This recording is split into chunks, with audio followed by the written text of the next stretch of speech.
bỏ tao giặt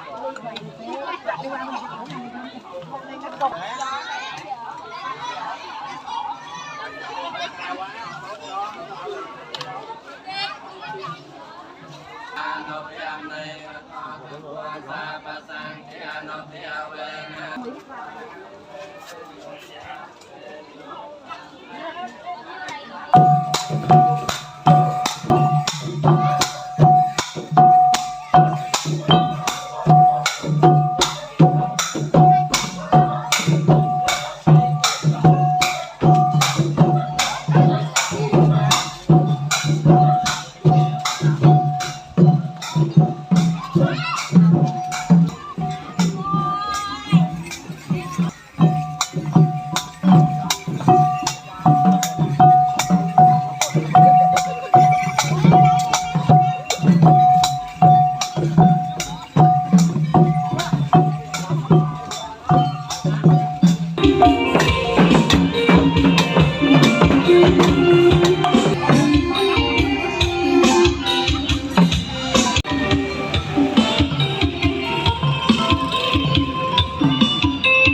kêu đổ thì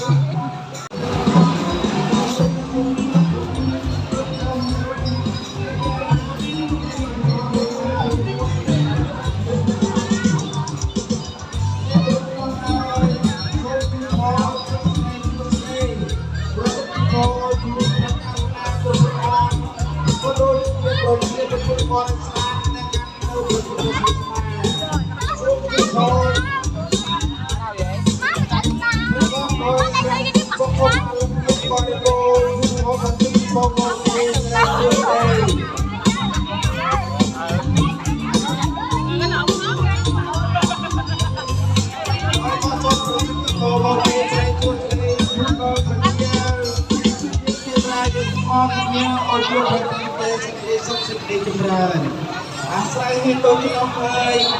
យើងខ្ញុំក្រុមគណៈរៀបចំនៅកម្មវិធីនេះសូមប្រសិទ្ធពរបុត្រស្រីសុស្រីគុណ